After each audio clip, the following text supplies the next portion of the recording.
তেমনি রব্বুল আলামিন নারী জাতিকে পুরুষের জন্য জমিনের মতো করে তৈরি করেছেন। এখানে তুমি আগমন করবে, অর্থাৎ বিবির কাছে যাবে, তোমার যেমন ইচ্ছা তেমন করে যাও, আগের দিক থেকে যাও, পাশের দিক থেকে যাও, উপর দিক থেকে যাও, নিচু দিক থেকে যাও, এগুলো কোনো কারণ নয়। কোনো বাচ্চার যদি চোখ টেঁড়া হয়, কোনো বাচ্চা যদি কানা হয়ে যায়, এগুলো নসিবের কথা, এগুলো মানুষের সহবাসের ফলে জীবনে কোনো দিন হয় না। কোনো লোকের বাড়িতে যদি একটা টেরা ছেলে পয়দা হয়েছে, টেরা কোনগুলো মানে দেখবে এদিকে, কিন্তু চোখটা দেখে মনে হবে দেখছে এদিকে, মনে হয় না এরকম? এটাকে কি বলে? টেরা। আপনি মনে মনে বলবেন ইশালা আমার দিকে দেখছে, কিন্তু ও বলছে না তোর দিকে দেখিনি, আমি এদিকে দেখছি, কিন্তু চোখটাই আমার টেরা। তো যদি কাউরি বাড়িতে টেরা ছেলে পয়দা হয়েছে, তো ওই বাড়ির মেয়ে লোকটারও জানের ওপরে জুলুম, আর ওই বাড়ির বেটা ছেলেটাও লাঞ্ছিত হতে হতে হতে ওর জীবন কেটে গেছে। কি আকীদাটা কি? এরাই খালি এরকম গুচি দেওয়া দেই করবে, আর একজন আর একজনকে বলবে জানিস এ টেরা কেন হয়েছে? স্ত্রীর কাছে সহবাস করার কালে যেভাবে যেতে হয়, যেভাবে হযরত আদম গিয়েছিলেন হাওয়ার কাছে, ওইভাবে যায়নি এই বদমাস, অন্যভাবে গেছিল। কেমন কথা বুঝতে পারলাম না। কোরআন মাজিদে লেখা আছে ফালাম্মা তাগাশাহা হামালাহা হামলান খাফিয়া, হামালাত হামলান খাফিয়া। যখন আদম আলাইহিসসালাতু ওয়াস সালাম নিজের স্ত্রীকে ঢেকে নিলেন, সম্পূর্ণ বডিটা হাওয়ার ঢাকা পড়ে গেল। কিসে ঢাকা পড়ে গেল? আদমের দেহের তলায় চাপা পড়ে গেল। এর মানেটা কি? এটা হলো একটু লুকায়িত কথা, এগুলো হলো ভিতরের শরমের কথা, যে তিনি কি করলেন, নিজের স্ত্রীকে নিচে শুয়ালেন এবং পুরুষ হিসাবে তিনি উপরে হলেন। এই নিয়মটা হলো সহবাসের নিয়ম। কিন্তু এটা মানেনি এরা। কি করেছে তাহলে? এ শালা নিশ্চয় উল্টা পাল্টা করেছে। কেমন উল্টা পাল্টা? এটা কি বুঝাতে হবে? আপনারা তো বড় মানুষ, হুঁশিয়ার মানুষ। কেউ যদি নিজের বিবির কাছে যায় পিছনের দিক থেকে, কেউ যদি নিজের বিবির কাছে যায় অনিয়ম ভাবে, আর এই করে করে যদি তার পেটে বাচ্চা চলে আসে, স্বাভাবিক নিয়মকে যেমন উপর এবং নিচে হয়ে শুয়ে শুয়ে সহবাস করার নিয়মটাকে বাদ দিয়ে দেয়, তো উল্টো দিক থেকে বিবির শরমগাহে যদি আসে বা যায়, তাহলে পারে তার পেটের বাচ্চাটা ওই রকমই টেরা হয়ে যাবে, চোখ বুজা হয়ে যাবে, ভালো ছেলে দুনিয়াতে পয়দা হবে না। সালা মুন্সি ভালো মানুষ লয়, গোপন কাজ করবার বেলা ও টেঁড়া বেকা কাজ করেছে, নাহলে আর ছেলে টেঁড়া কেন হলো? সবারই মাথাতে এই কথা লেখা আছে। হ্যাঁ, এরকম করিস না, ছেলে টেঁড়া হয়ে যাবে, এইরকম করবি না, ছেলে চোখ বুজা হয়ে যাবে, আইঁচা তানা হয়ে যাবে, এই হবে সেই হবে। রাসূলুল্লাহ যখন জানতে পারলেন, আল্লাহ তাআলা নবীজিকে বলছেন এর আকীদাকে সোজা করতে হবে, ধুয়ে দাও পানি দিয়ে, পানি দিয়ে না ধুতে গেলে আকীদা ভালো হবে না। তখন কি এলো কোরআনে? নিসাউকুম হারসুল লাকুম ফাতু হারসাকুম আন্না শি'তুম। এই স্ত্রী যাকে তুমি মোহর দিয়ে কবুল করে বাড়ি নিয়ে এসেছো, এটা হলো একটা জমির মতন। যেমন তোমার 1 বিঘা জমি, তোমার যদি ইচ্ছা লাগে পূর্ব থেকে পশ্চিম দিকে হাল চালাবার তাই চালাও, কেউ তোমাকে বারণ করবে না। তোমার যদি ইচ্ছা জাগে উত্তর থেকে দক্ষিণ দিকে হাল চালাও, কেউ তোমাকে বারণ করবে না। তুমি যদি উল্টা করে কোনাকুনিভাবে হাল চালাও, তো তোমাকে কেউ বারণ করবে না।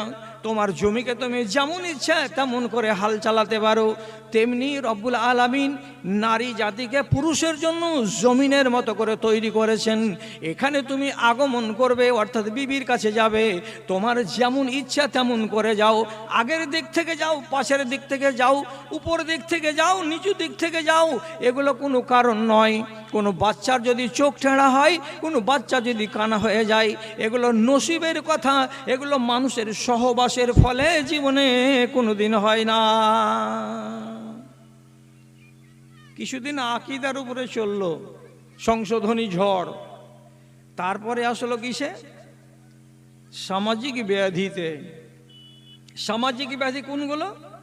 যে কাজে একজন থেকে বেশি লোক জড়িত থাকবে, এটাই হলো সামাজিক ব্যাধি। যেমন মিলে জুলে ডাকাতি করা সামাজিক ব্যাধি, বিবাহ করা সামাজিক ব্যাধি। ব্যাধি মানে কি? উল্টো পাল্টা করে বিবাহ করা, এই সামাজিক ব্যাধি। ঠিক সেই রকমই দুজন তিনজন বসে বসে মদ খাচ্ছি, বা দুজনে মাত্র, একজন নিচ্ছি আর একজন দিচ্ছে, এই যে দুজন মিলে নেওয়া দেওয়া হলো, এগুলো হলো সমাজের ব্যাধি। এই সমাজের ব্যাধিতে আল্লাহ রাব্বুল আলামিন নজর দিলেন এবং আমার নবী এগুলোতে সংশোধনে নামলেন। সমাজের ব্যাধি ব্যভিচার, এটাকে সমূলে উৎপাটন করা হয়েছে হাদিস দিয়ে, কোরআন দিয়ে। এইরকম আর যতগুলো আছে, তার ভেতরে যেটা সবচাইতে সাংঘাতিক ব্যাধি, এটা হলো মদ। মদকে কেন সামাজিক বলা হলো? মদের পেছনে একজন লোকের হাত থাকে না। একজন লোক গাছের রসকে পেড়ে আনে, আর একজন লোক তার কাছ থেকে কিনে নেই, আর কিনে নেওয়া লোকটা সে কি করে? আবার প্রসেসিং করে, এক বাসন থেকে আর এক বাসনে দেয়, আর এক বাসন থেকে আর এক বাসনে দেয়, ওইগুলোকে আবার লেবেলিং করে, তারপরে ওই বোতলজাত করার পর বাজারে নিয়ে আসে বিক্রি করার জন্য। আর এর সঙ্গে জড়িত থাকে বহু লোক, বহু কর্মচারী। আর যে এরা সবাই জানে যে এইটার নাম হলো মদ।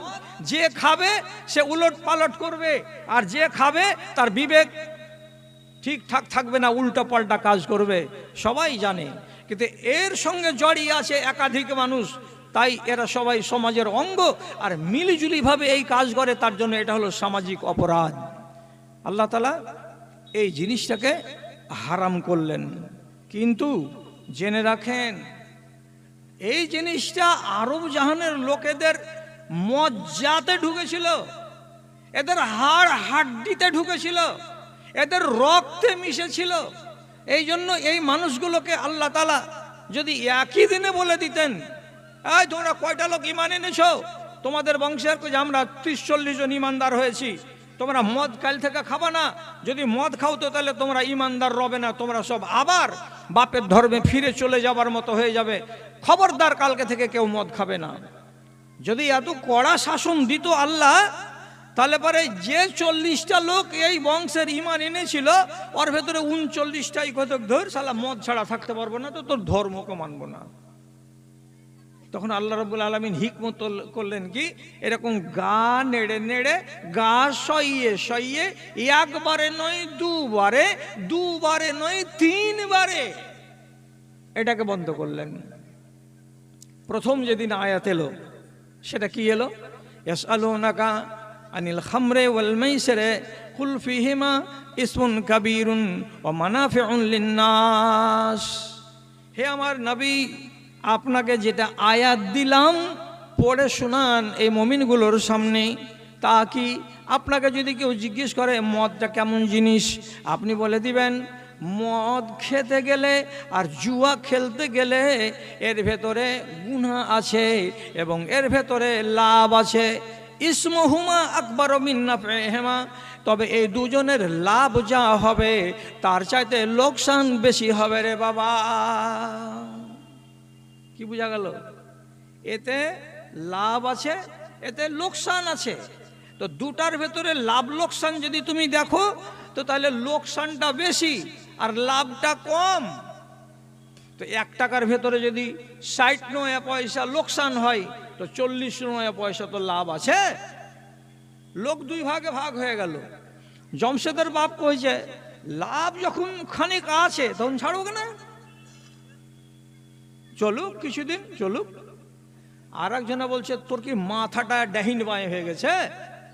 লাভ যেখানে কম আর লোকসান যেখানে বেশি, তো এমন জাহেলি কাজ করবি কিনা? লাভ যেখানে বেশি আছে ওখানে চল, তোরা খাইস না, আমরা 10 জনা খাচ্ছি, আমরা খাবো। খেতে থাকলো 40টা লোক মুসলমান, এর ভেতরে 2 দল হয়ে গিয়ে 30টা লোক মদ খাওয়া ছাড়লো, আর 10টা লোক দিব্যি ঠাঠিয়ে চলে যাচ্ছে সকাল আর বিকাল মদকে।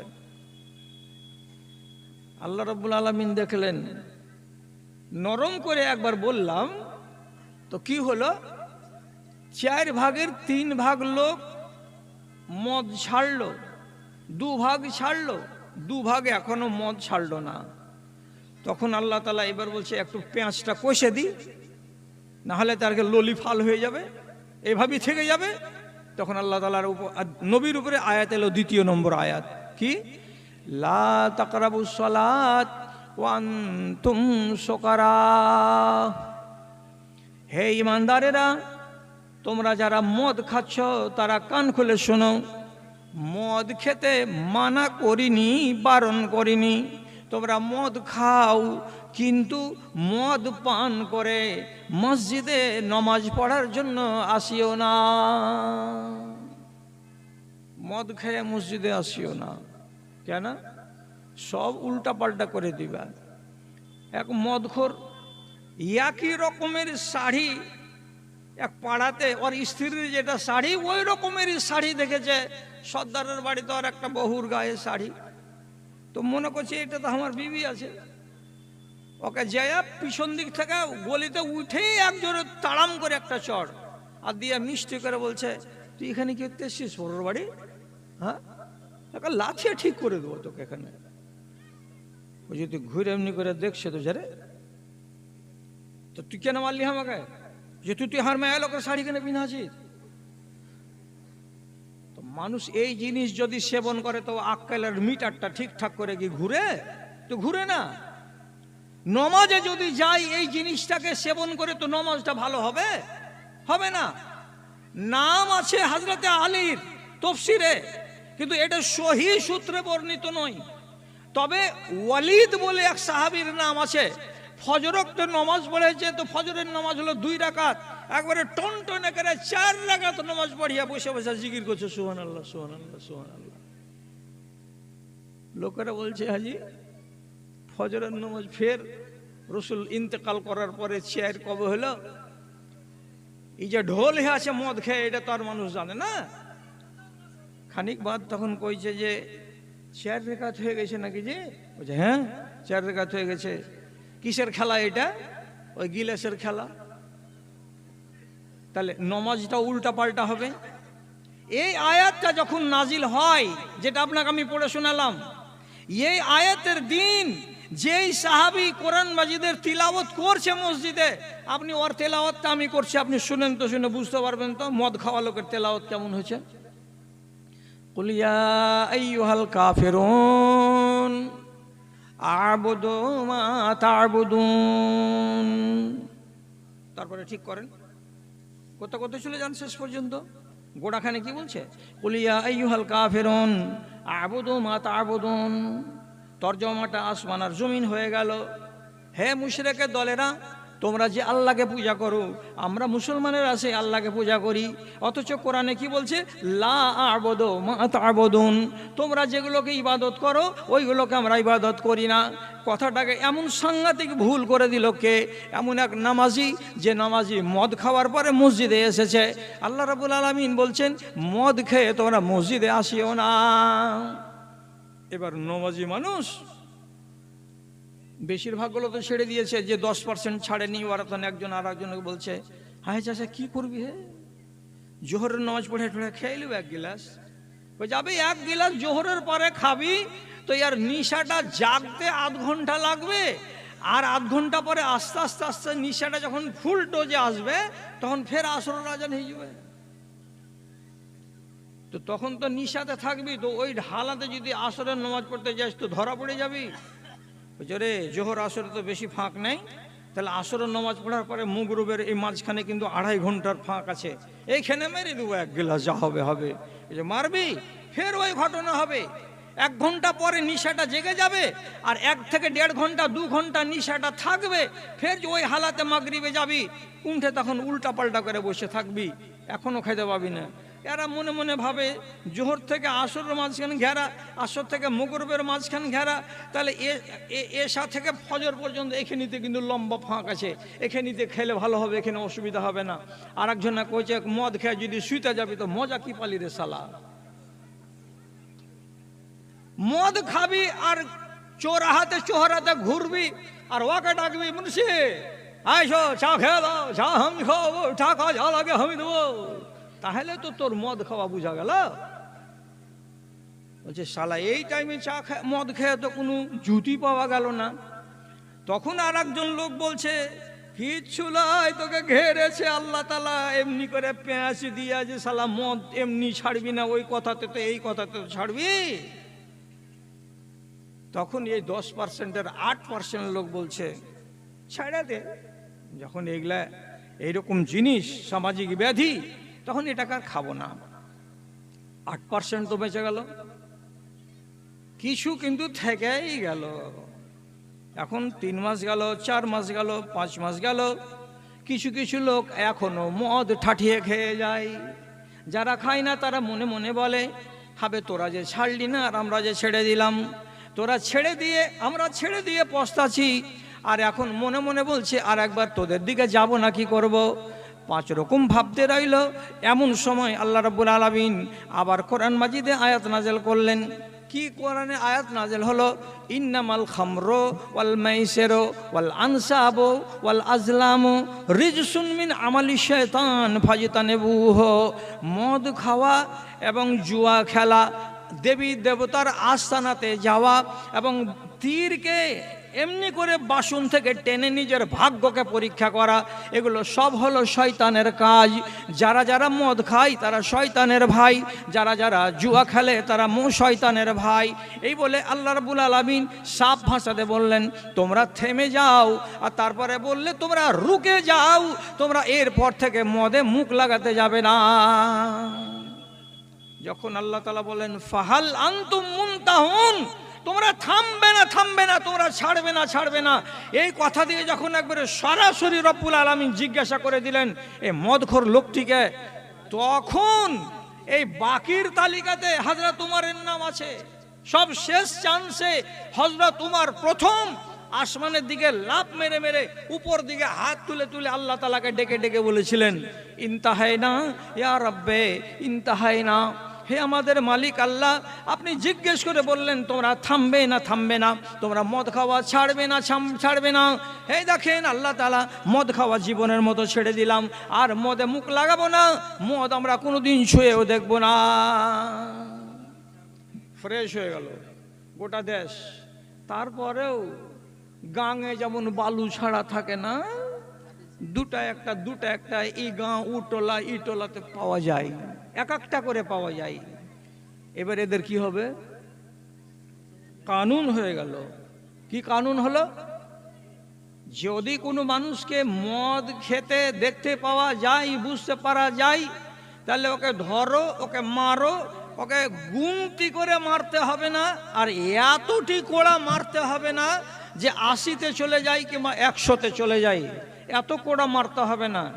বিনা গুনে দরকার হলে 10 চাপ্পাল দাও, 20 দাও, 30 দাও, 40 দাও, দিয়ে ছেড়ে দাও, আর খবরদার কাল থেকে যেন না খাইস এই জিনিস। হযরত আবু হুরায়রা রাদিয়াল্লাহু তাআলা বলছেন, উতিয়া ইলাইনা রাজুলুন ফায়াজরিবু বিহিন নাসু বিল জিরাদে ওয়ান নিআলে। আমাদের সময় হারাম এটা নাজিল হয়ে যাওয়ার পরেও কিছু কিছু মানুষকে দেখেছি মদ পান করেছে, ধরা পড়েছে, তখন তাকে ধরে নিয়ে আসা হয়। আর ধরে নিয়ে আসার পর মানুষেরা কাউরি পায়ে যদি চপ্পল থাকে, চপ্পল খুলে চপ্পলের বাড়ি বাড়ি মেরেছে, কাউরি হাতে যদি খেজুরের লাঠি থেকেছে, খেজুরের ডালের লাঠির বাড়ি বাড়ি তাকে মেরেছে, কাউরি যদি কিছু হাতে না থেকেছে তো হাতের বাড়ি পিঠে মেরেছে, আর হাতের বাড়ি তার পাছাই মেরেছে। আর মেরে মেরে মেরে মেরে তাকে বলেছে, তোকে লজ্জা লাগে না হারাম হয়ে যাওয়ার পরে একটা হারাম জিনিসকে এখন পর্যন্ত কেন সেবন করে যাও? তাহলে আস্তে আস্তে আস্তে আস্তে আরব জাহানের লোক মদকে আবিষ্কার করলো, রাসূলুল্লাহর হুকুম এলো, কোরআন মারফতে আল্লাহর হুকুম এলো, সব উঠে গেল। আরব জাহানের লোকেরা মদ পান করে না, আরবের দেশে মদ পাওয়া যাবে না। এখন ওরা ছাড়তে পারলো, আর আমরা কয় নম্বর নসল এটা জানেন? যদি আপনার বাপের নাম, তার বাপের নাম, তার বাপের নাম, তার বাপের নাম, এই করে যদি জুড়তে জুড়তে জুড়তে জুড়তে সাহাবীদের পর্যন্ত চলে যাবেন, তো মাঝখানে 33টা লোককে পাওয়া যাবে। আমার বাপের নাম এই, তার বাপের নাম এই, তার বাপের নাম এই, তার বাপের নাম এই। শেষখানে কাকে পাওয়া যাবে? তো উমরকে পাওয়া যাবে, আবু বকরকে পাওয়া যাবে, উসমানকে পাওয়া যাবে। তার মানে আমরা এখানে মাঝখানে 33টা মানুষ আমাদের মাঝখানে গত হয়ে গেছে, আমরা হইলাম 33 নম্বর নসল। আমাদের বাপরা কোরআন পেল, কোরআনের আয়াতকে পেল, জানতে পারলো নিষেধ, তো তারা নিষেধকে নিষেধ বলে মেনে নিল। আর আমরা হলাম 33 নম্বর নসল, ওরা হলো আমাদের বাবা, আর আমরা হলাম তাদের ছেলেপিলে বা আমরা তাদের পোতাপতিন। আমরা কিন্তু তারা এগুলো ছেড়ে দিতে পারলাম না। ওরা কেমন মুসলমান আর আমরা কেমন মুসলমান, এটা তো দেখতে হবে। কেন ওরা পারলো ছাড়তে, কেন আমরা ছাড়তে পারলাম না, এটা দেখুন। আবার জুত করে ধরেছে এই যুগের লোক। বিশেষ করে গত 1 মাস আগে বাংলাদেশের একটা পত্রিকাতে একটা পরিসংখ্যান বেরিয়েছে, তাজিয়া। তাতে কি বেরিয়েছে, এখন বর্তমান জামানাতে মুসলমানদের 100টার ভেতরে 85টা মুসলমান নমাজ পড়ে না, নমাজের চোর। পড়ে কয়টা, তো 15টা। বড় দুঃখের কথা এটা। তারপর 100টা মুসলমানের ভেতরে বর্তমান জামানায় 82টা মুসলমান হলো নেশাখোর। 82টা নেশাখোর, আর 18টা লোক যারা নেশা পান করে না। দুঃখের খবর না এটা? এতটি মানুষ 100টার ভেতরে খালি নেশা নেশা নেশা নেশাখোরি। আর মানুষ কি করে, যারা মদ খায় বোতল থেকে ঢেলে, এরাকে গুনাহগার মনে করে। আর যারা যারা অন্যান্যগুলো খায়, এরা নিজেদেরকে গুনাহগার মনে করে না। বাংলাতে একটা কথা আছে যে ঝাড়া ফিরা পানি খরচ করা নেই, হাওয়া বেরিয়েছে তো কি পানি খরচ করার জন্য ঢুঁড়ে বেড়া। হ্যাঁ, পরের দিকে দেখতে যাচ্ছেন এইটা, আর নিজের দিকে দেখছেন না যে আমি একটা নেশা খাচ্ছি। রাসূলুল্লাহ বলছেন কুল্লুন মা আসকারা ফাকালিলুহু হারামুন ওয়া কাসীরুহু হারামুন। যে জিনিসে নেশা তৈরি হয় ওই জিনিসটাকে যদি আপনি 100 গ্রাম খাবেন সেটাও হারাম, যদি কেউ 10 গ্রাম খায় সেটাও হারাম। কোনো জিনিসে যদি নেশা তৈরি হয়, তার যদি কেউ 15 গ্রাম খায় তো সেটাও হারাম, কেউ যদি 1 গ্রাম খায় তো সেটাও হারাম। খাওয়াই যাবে না। তারপরে আপনি খাচ্ছি। আমি নিজে নিজে ভাগ করলাম। কি করে ভাগ করলাম? ওই যে এগুলো তো মদ নয়, হাদিসে মদের কথা আছে। আরে বাবা, হাদিসে মদের কথা আছে, আর হাদিসে খামর শব্দটা এটাও আছে, মা ইউখামিরুল আকলা, মানুষের মগজকে যে খারাপ করে সেটাকেই আল্লাহ রাব্বুল আলামিনের নবী নেশা বলেছেন। তাহলে আপনি কেন শুধু মদ বোতলের টাকা বলছেন আর বাদবাকিগুলোকে বলেন না? আল্লাহর কসম, এটা আমি ফতোয়া দিইনি, আমি ফতোয়া দিতে আসিওনি। সারা জাহানে যত জাইয়েদ আলেম গত হয়ে গেছেন, সমস্ত আলেম বলেছেন তাম্বাকু হারাম, কেউ হালাল বলেনি। হালাল হলে আমি বসে থাকি যে 66 বছর বয়স হলো, জীবনে খাইনি, আমি খাইনি তো খাইনি হয়ে আছে আমার জন্য, খাইনি। তাম্বাকু হারাম, গুটখা হারাম, তিরঙ্গা হারাম, শেকর হারাম, নসি হারাম। যারা গুল না করতে গেলে পায়খানা হয় না, এ গুল করা হলো হারাম। তারপরে জর্দা দিয়ে পান খাওয়া, ডিলাক্স দিয়ে পান খাওয়া, ফকির মাহমুদ দিয়ে পান খাওয়া, এগুলো সবই হলো হারাম। এগুলো একটাও জিনিস হালাল নয়। মদে ঢেলে খাওয়াটার শাস্তি কড়া, আর এগুলোর শাস্তি হলো ঢিল। এগুলোতে যদি 4 চপ্পল পড়ে, তো মদ যারা ঢেলে পান করে তার চপ্পল হবে 40 চপ্পল। ঢিল আছে আযাবে, শাস্তিতে, কিন্তু গুনাহতে আপনি মনে ভাবিয়েন না যে এগুলো গুনাহ হবে না, গুনাহ এতে লেখাই নেই, এটা কথা নয়। রাসূলুল্লাহ হাদিসে বলছেন মান শারিবাল খামরা ওয়া খামারা, কোনো মানুষ যদি বোতল থেকে ঢেলে গ্লাসে করে মদ পান করে, তো রসুল বলছেন তাকে যদি নেশা লেগে যায়, তো রসুল্লাহ সাল্লাল্লাহু আলাইহি সাল্লামের কথা অনুযায়ী ওই মানুষটার 40 দিনের নমাজ আল্লাহ তাআলার কাছে কবুল হবে না। 40 দিন তার নমাজ কবুল হবে না। বলেন এবার কি করবে? ও নমাজ পড়বে না, ছেড়ে দিবে? ও বলবে কি যে নমাজ তো কবুলই হবে না, তারপরে কি করবো? দুনিয়ার আলেম বলছেন নমাজটা কবুল হবে না, এর মানে নমাজের সওয়াব লেখা যাবে না। আর নমাজ যদি না পড়ো তো গায়ের হাজিরি হয়ে যাবে, তার জন্য জুতা খেতে হবে আলাদা। অতএব নমাজ পড়তেই হবে, কিন্তু বিনা টাকার মজুরি বেগার খাটা হবে তোমার। এত নমাজ পড়বে, কিন্তু নমাজের একটা রত্তি পরিমাণে তোমাকে সওয়াব দেওয়া হবে না। কয়দিন দেওয়া যাবে না? তো 40 দিন আর রাত যতটি নমাজ হবে, তার মানে 200 ওয়াক্তের নমাজের সওয়াব দেওয়া হবে না। জি, তারপরেও মানুষ এটা ছাড়তে পারে না। আচ্ছা, আরো কড়া শাসন কি আছে এখানে? রাসূলুল্লাহ বলেছেন দুইটা গুনাহের কথা, এই দুটা গুনাহ যারা করবে তাকে দুনিয়াতে একবার আযাব দেওয়া যাবে আর আখেরাতে আর একবার আযাব দেওয়া যাবে। এই গুনাহতে ডবল সাজা নিতে হবে গুনাহগার মানুষটাকে। একটা কি, যে লোকটা আত্মীয়তার সম্পর্ককে নষ্ট করে দেয়।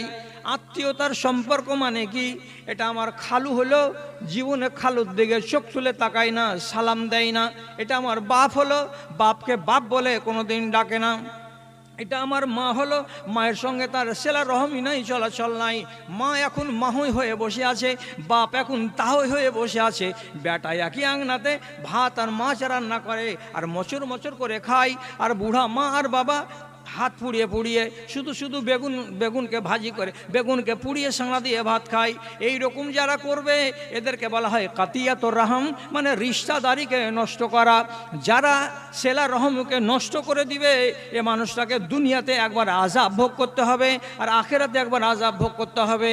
আর যেই মেয়ে ছেলে বিবাহ হয়ে যাওয়ার পরে, শাদী হয়ে যাওয়ার পরে, যেই বেটা ছেলে বিবাহ করে নিয়েছে, বিবিতে কি জিনিস আছে সেগুলো সে জেনে নিয়েছে, জেনে নেওয়ার পরেও সে যদি জেনাকে না ছাড়তে পারে, তাহলে এমন ছেলেকে এবং এমন মেয়েকে দুনিয়াতে একবার আযাব দেওয়া হবে আর আখেরাতে একবার আযাব দেওয়া হবে। এরা ডবল আযাবের ভাগীদার হবে।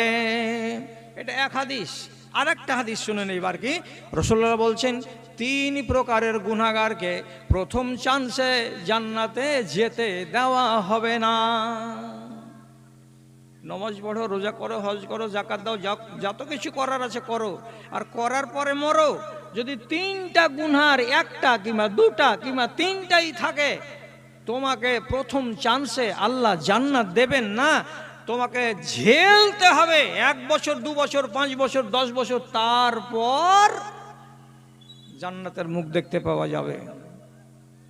এই 3টা লোক কারা? সুবহানাল্লাহ। রাসূলুল্লাহ বলছেন মুদমিনুল খামরে, যারা রুটিন করে মদ খায়, প্রতিদিন সকালে নাহি বিকালে, ওই যে গেল মদ ভট্টিতে 1 গ্লাস খেয়ে নিল, বাড়ি চলে এলো, কোনো একটা দিন কামাই দেয় না। মদ খেতে খেতে খেতে খেতে মানুষটা যদি মরে যায়, তাহলে পরে অনেক আলেমে দিন বলছেন সে ইমানের হালাতে মরে না। কেন কেন ইমানের হালাতে মরল না?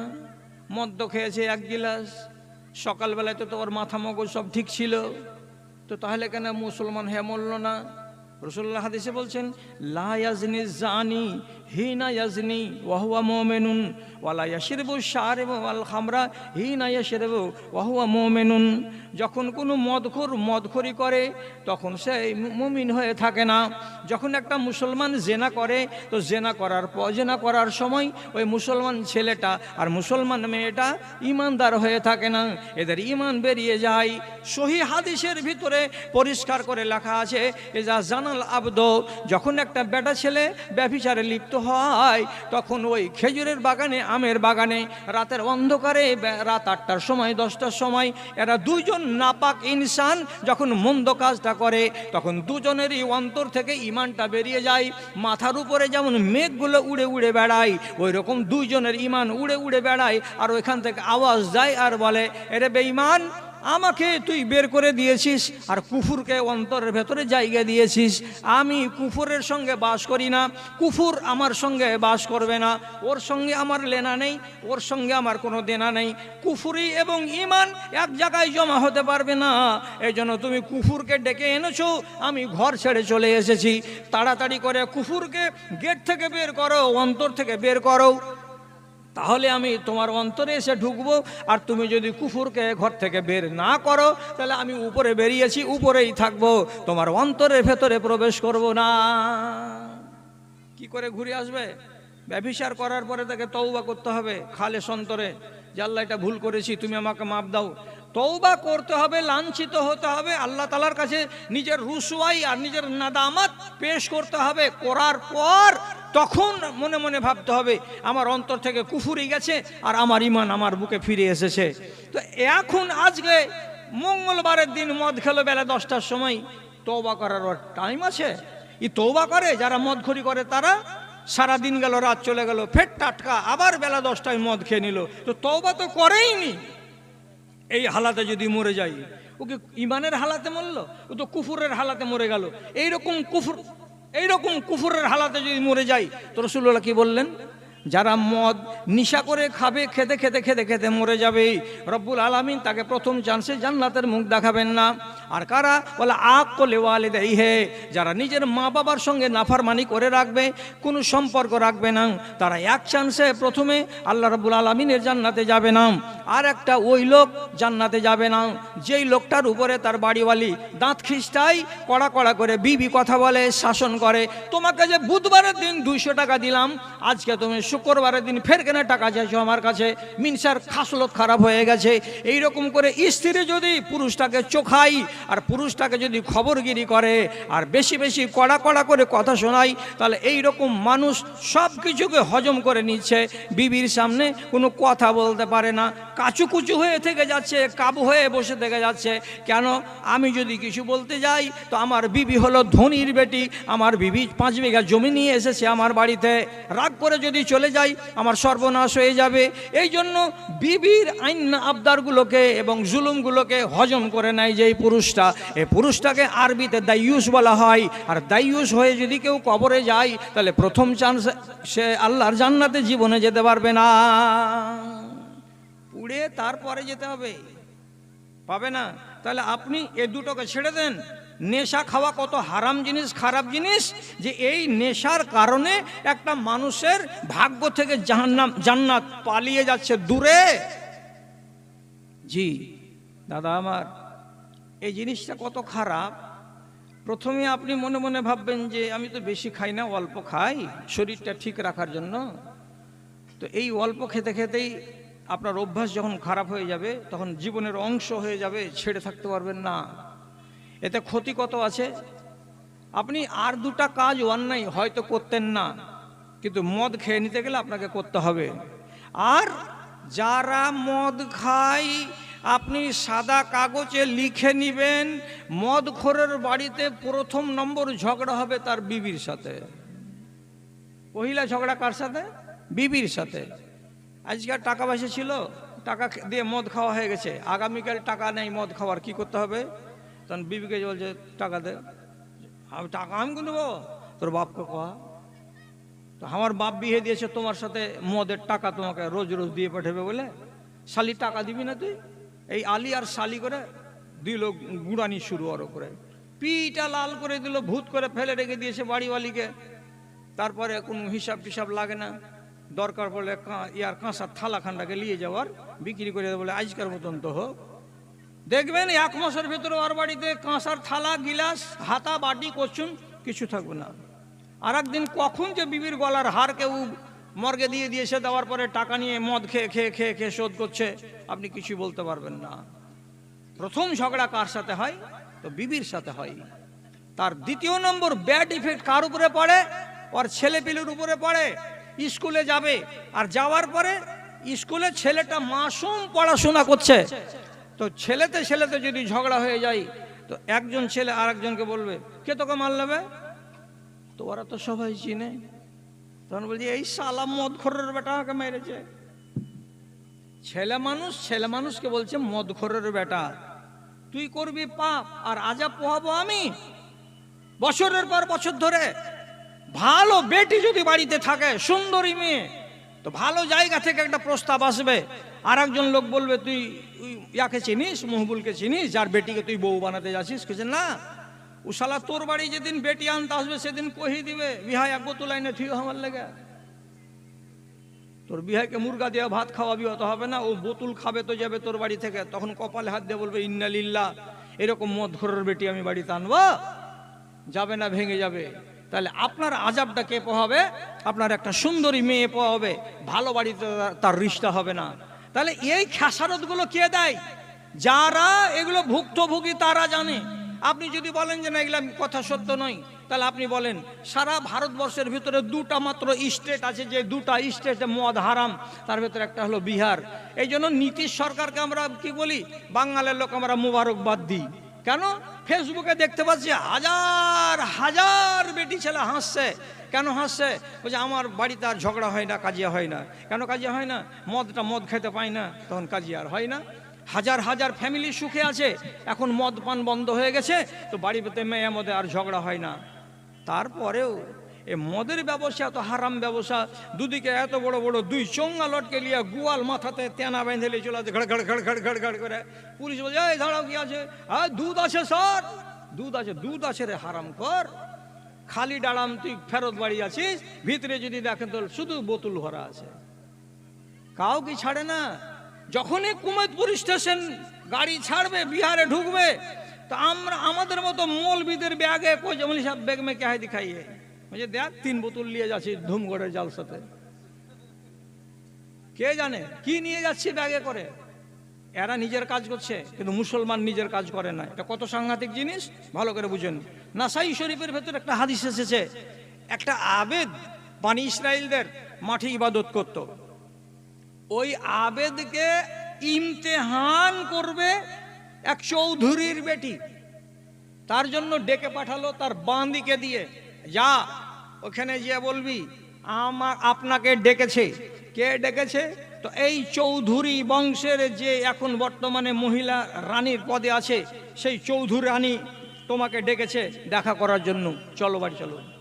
বেচারি কি করবে, এসেছে ঘরের ভেতরে বসেছে। বসার পরে তখন বলছে, বলেন কেন ডাকলেন? তো ডাকবার কালে ঘরে বসে বলছে, ভিতরে আপনাকে ডাকলাম, কি বলে ডেকেছি আপনাকে? আমার একটা কোনো ব্যাপারে আপনাকে লেনদেনে সাক্ষী বানাবো, আপনি ইমানদার মানুষ, আপনি সাক্ষী থেকে টলবেন না, এই কথা বলে কাগজে আপনার সাক্ষীর নাম থাকবে বলে আপনাকে ডেকেছি, আপনাকে অন্য কাজের জন্য ডাকিনি, তাই না? বলছে হ্যাঁ। তো কাগজ বের করেন, সই করে দিই। কাকে কত টাকা দিবেন যে আমাকে সই করতে হবে, আমি সাক্ষী থাকবো? তখন বেটি ছেলেটা বলছে, ওগুলা ছাড়ো কথা, তোর কাগজের গুষ্টিকে বেছি। বান্দিটাকে বলছে, ঘর থেকে বাড়া, বাহির দিক থেকে খিল লাগিয়ে দে। ভিতর থেকে খিল লাগাবে না, বাহির দিক থেকে খিল লাগিয়ে দে। ঘরের ভেতরে একটা সাবালক ছেলে আর একটা সাবালক মেয়ে, পাশে একটা ছোট্ট বাচ্চা 7-8 বছরের টুলে বসে আছে। তোর মহিলা ওকে প্রথমে বলছে, তোমাকে আমি যখন তোমার ওই খেড়ির ঘরে দেখতে পাই বড্ড ভালো লাগে, তুমি কত নেক ইনসান, মাঠে গিয়ে আল্লাহকে ডাকছো, ইবাদত করছো, তোমার ব্যবহার কত ভালো। তখন থেকে আমার মনটা তোমার উপরে বসে গেছে, আমার মনের ভেতরে তোমার জায়গা রাখা আছে। আমি তোমাকে হালকা একটা কথা বলছি, আমার মনের তামান্নাটা পুরা করে দাও। কি তামান্না? বলছে, আমি তোমার সঙ্গে একবার মিলতে চাই, তুমি আমার সঙ্গে একবার মিলন করে দাও, আমার আশা পূর্ণ হয়ে যাবে, তুমি আমার বাড়ি থেকে চলে যাবে, আর তোমার উপরে কোনো আমার দাবি দেওয়া নাই। তখন বলছে, আস্তাগফিরুল্লাহ, তওবা তওবা তওবা। এইভাবে একটা অচেনা রমণীর সাথে আমার মিলামিশা করাটা কি ঠিক? এটা তো হারাম আল্লাহর শরিয়তে। না না না না, এটা পারবো না, এটা আমি করতে পারবো না। তখন মহিলা বলছে, একটা চাকু বাহির করে দিয়েছে, বলছে, উক্তুল হাযাল গোলামা, তুমি যদি এই ছেলেটাকে তার গলায় চাকু চালিয়ে দাও, ছুরি চালিয়ে দাও, কেস হবে না, মুকদ্দমা হবে না, কেউ তোমাকে মারবে না, কাটবে না, আমি দায়িত্ব নিয়ে বলছি। চাকুটা হাতে করো এবং গলায় ছুরিটা চালিয়ে দাও, ছেলেটাকে জবে করে দাও আমার সামনে, দিয়ে এখান থেকে তুমি চলে যাও। ফের ছেলেটা বলছে, আরে এটা কোনো কথা হলো? একটা মাসুম ছেলের গলাতে আমি ছুরি চালিয়ে তাকে মেরে ফেলবো, এটা অন্যায় কথা। না না না, এটা আমি কাজ করতে পারবো না। তখন এই মহিলা বলছে, দুটা পাইলা না, যদি একটা করে দিতে তো ছুটি ছিল, করলা না। আর একটা কথা বলবো, ভালো চাহো তো করো, আর না হলে এই যে চাকু আমার হাতে দেখছো, এই চাকু এবার তোমার গলাতে চলবে। শেষ নম্বরে আমি যেটা বলছি, কান দিয়ে শুনো। ফাকাদ্দামা ইলাইহি উলবাতান, এরকম একটা গিলাস, এরকম একটা বোতল তার সামনে বাড়িয়ে দিয়ে বলছে, এটা 3X রামের বোতল। পড়ে দেখো কি লেখা আছে। এই যে ম্যাকডোয়েল কোম্পানির তৈরি করা 3X রাম, এটা হলো মদের বোতল। এই মদের বোতলগুলোকে এক গ্লাস ঢালো, আর ঢালার পরে আমার সামনে গট গট গট গট করে গিলে খাও। যদি তুমি খেয়ে নাও তাহলে আমার আশাটা পূর্ণ হয়ে যাবে, আমি তোমাকে ছেড়ে দেব, আমি একটাও আর দাবি দাওয়া তোমার কাছে পেশ করব না। তখন বেচারি, এটা মদ, এটা বেটা ছেলেটাকে কতল করা, আর এটা হলো মেয়ে ছেলেটার ইজ্জতকে লুটা। তিনটা প্রস্তাব আমাকে দিয়েছে, আর যদি আমি না করি একটা, আমার গলাটা যাবে। তো আমার গলাটা না গিয়ে নিজের জীবনটাকে বাঁচাই, তো বাঁচাবো কোনটা দিয়ে? আহওয়ানাল খামরা, মনে মনে ফয়সালা করে বলছে কতল যদি করে দিই আসমান ছোঁয়া গুনাহ হবে, মেয়েটার সঙ্গে যদি ব্যভিচার করি তো আসমান ভাঙা গুনাহ হবে, আর এই বোতলটা যদি ঢেলে 1 গ্লাস পান করে নি, তাহলে এখন পান করব, 6 ঘন্টা পরে পেশাব করে বের করে দেব, এটা অত ভারী গুনাহ হবে না। কাজে করব তো হালকা পাপটা করব, ভারী পাপগুলো আমি করব না। গ্লাসটা নিল, আর নেওয়ার পরে মদটাকে ঢেলে 1 গ্লাস তার চোখের সামনে goat goat goat goat goat goat করে নিমেষের ভেতরে গিলে ফেললো। কি ভাবলো এটাকে? হালকা না, এটা ভারী ছিল। ব্যভিচার করাটা, কতল করাটা ভারী, হালকা কোনটা? তো মদ খাওয়াটা। 1 গ্লাস মদ খাওয়া হয়ে গেছে, তারপরে উঠে চলে গেছে। বলছে ভাই বসো, 2 মিনিট বসো, 5 মিনিট বসো। 5 মিনিট থেকে 10 মিনিট যখনই বসা হলো, ভিতরে চেতনা শুরু হয়ে গেল, মদের খেলা শুরু হয়ে গেল। যেমনি পান করবে তেমনি তার প্রতিক্রিয়া শুরু হয়ে যাবে দিমাগের ভিতরে। পাকিস্তানের একটা শায়ের লিখেছে, সালা শুনতে হবে, খুব ভালো লাগে। মানা ইস শায় কি आदत बुरी है, माना इस शय की आदत बुरी है, ये लाल बोतल की आदत बुरी है, मगर ये शय है बड़ा लाजवाब, शरबत के बदले पिला दी शराब रे, शरबत के बदले तूने पिला दी शराब। লাল বোতল থেকে ঢেলে খেয়ে নিল, আধ ঘন্টা জুটেনি, তারপরে এমনি করে জোর করে গতরকে মুখ চুড়ন দিয়ে তারপরে তখন বলছে তুমি কোনছ? বলছে আমি আমার সংসারের কাজে যাচ্ছি। মেয়েটাকে বলছে আমি আমার সংসারের কাজে যাচ্ছি। খাস করে আঁচলটাকে টেনে ধরে লিয়েছে দেয়, বলছে 1 পা ঘরের ভেতর থেকে বাইরে যেতে দেব না। কেন যেতে দেবে না? বলছে ভিতরে আগুন জ্বলছে, আমার যৌন আগুন, তোমাকে যতক্ষণ পর্যন্ত ভোগ না করে নেব ততক্ষণ পর্যন্ত আমার নেশা দূর হবে না, আমার মনের আশা পূরণ হবে না। তোমাকে আমি এক্ষুনি এই ঘরের ভেতরেই ভোগ করব, তারপরে ছাড়ব। মহিলার আঁচলকে যখন ধরে টেনেছে তখন মহিলা হাসতে হাসতে বলছে তুমি আমাকে ভোগ করবে নাকি, তুমি আমাকে ব্যবহার করবে নাকি? বলে হ্যাঁ করব। তখন মহিলা আবার শর্ত দেবার পরে বলছে বাচ্চাটাকে কতল করতে পারো তো পাবে, আর বাচ্চাকে যদি কতল করতে না পারো তো পাওয়া যাবে না। আমি তোমার সঙ্গে মিলন করতে রাজি হব না। যেমনি কথাটা বলা, নেশা চড়ে আছে মাথায়, চাকুটা হাতে নিল, মাসুম 6 বছরের গোলামের গলায় চাকুটাকে চালিয়ে দিয়ে তাকে কতল করে দিল। কতল যখন হয়ে গেল তারপরে মহিলার সঙ্গে বদফেলিতে মুবতালা হয়ে গেল, আর বদফেলি করার পর ভূতের মতো হয়ে দাঁড়িয়ে আছে, আর মহিলা তাকে সবক দিয়ে বলছে ওরে আবেদ বাবা, তুমি জানো না, তুমি বুঝো না যে এর ভেতরে গুনাহ সব চাইতে সাংঘাতিক কোনটা? মদকে আল্লাহ রাব্বুল আলামিনের নবী বলছেন উম্মুল খাবায়েসে, যত খবিস কাজ আছে সমস্ত খবিস কাজের মায়ের নাম হলো মদ। একে যদি করে দাও বাকিগুলো খবিস কাজ করতে আর দেরি হবে না। মদ যদি পান করে দাও তাহলে আর যতগুলো গুনাহ আছে ওগুলো গুনাহ করতে তোমার অসুবিধা হবে না। তুমি যদি প্রথমেই আমার সঙ্গে ব্যভিচার করে নিতে তাহলে পরে ছেলেটাকে কতল করতে হতো না, তুমি রেহাই পেয়ে যেতে, তোমাকে মদ পান করতে হতো না, তুমি রেহাই পেয়ে যেতে। কিন্তু তুমি আমার সঙ্গে বদফেলি করলে না, এটা বড় গুনাহ বলে। এটা যদি বড় হলো, ছেলেটাকেই যদি কতল করে দিতে তাহলে পরে তুমি রেহাই পেয়ে যেতে, আমার সঙ্গে তুমি ব্যভিচার করতে না, মদ পান করতে যেতে না, তোমার রেহাই হয়ে যেত। কিন্তু তুমি হালকা মনে করলে কাকে? তো মদকে। আর মদকে হালকা করতে গিয়েই এ হালকা কি করলো? তোমার জিন্দগিতে সর্বনাশ ডেকে আনলো। তুমি ই দুনিয়ারও হয়ে থাকলে না, তুমি ওই দুনিয়ারও হয়ে থাকলে না।